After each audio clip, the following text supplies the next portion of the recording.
కాశ్మీర్ పహల్గాంలోని ఉగ్ర మూకల పర్యాటకులను అత్యంత కిరాతకంగా హతమార్చడాన్ని ఖండిస్తూ పారిశ్రామిక ప్రాంతంలో భారీ క్యాండిల్ ర్యాలీ నిర్వహించారు.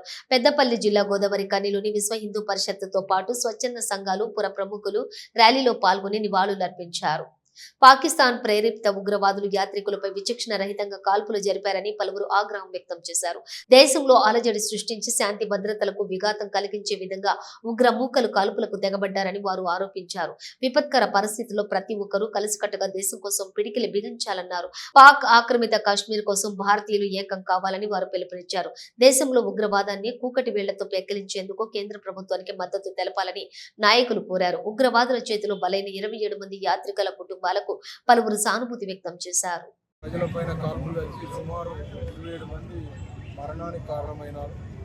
అటువంటి వ్యక్తులను మన దేశంలోకి అలో చేయకుండా ఎవరైతే అమాయక ప్రజల ప్రాణాలు కోల్పోయిందో వారి ఆత్మకు శాంతి కలిగే విధంగా ఈరోజు అందరూ గోదావరి ప్రాంతానికి చెందిన ప్రతి పౌరుడు స్వచ్ఛందంగా పాల్గొని వారి ఆత్మకు శాంతి చేకూరాలని అందరూ కూడా ఈ ర్యాలీలో పాల్గొన్నారు. వారందరూ కూడా కృతజ్ఞతలు తెలియజేస్తారు.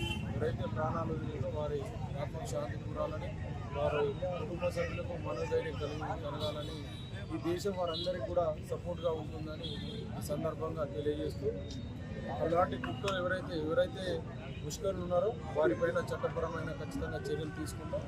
చట్ట ప్రకారంగా వారికి శిక్ష పడే విధంగా మన పోలీస్ వ్యవస్థ కానీ తర్వాత ఆర్మీ కానీ పనిచేస్తుందని ఈ సందర్భంగా తెలియజేస్తూ జై భారత్. కాశ్మీర్లోని పహల్గాం ఏరియాలో అమాయకులైన హిందువులను అతి దారుణంగా చంపడాన్ని నిరసిస్తూ ఈరోజు గోదావరి పారిశ్రామిక ప్రాంతంలో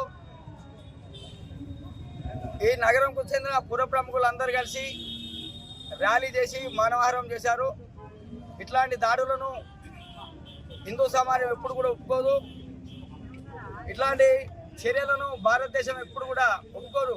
ఇట్లాంటి చర్యలను భారత ప్రభుత్వం తీవ్రంగా దీని మీద చర్యలు తీసుకొని పాకిస్తాన్ మీద యుద్ధం ప్రకటించాలని విశ్వ హిందూ పరిషత్ కోరుకుంటుంది. ఇలాంటి చర్యలను రానున్న కాలంలో ఈ దేశంలోని ప్రజలందరూ ముందుండి ఎదుర్కొంటారని విశ్వ హిందూ పరిషత్ బజరంగ దళ తరఫున తెలియజేస్తున్నాం. ఎంతో దుర్దినం మనకి. మన దేశంలో మన పౌరుడు 27 మంది ఒకటే ప్లేస్లో చనిపోవడము, బట్టలు ఉరికియడము ప్రతి ఒక్కరికి మనసు కలిసివేసినది.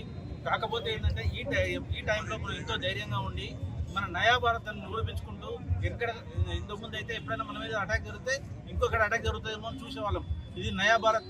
మన దేశం, మన ప్రభుత్వం ఖచ్చితంగా ఉండి మన దేశానికి పూర్తి సెక్యూరిటీ ఇచ్చి ప్లస్ ఆ బార్డర్ను కూడా అంటే POK పాకిస్తాన్ ఆక్యుపైడ్ కాశ్మీర్ని ఖచ్చితంగా మనం తీసేసుకొని అక్కడ ఉగ్రవాదులు లేకుండా చేయాలని ఈ IMA తరఫున నేను కోరుకుంటున్నాను.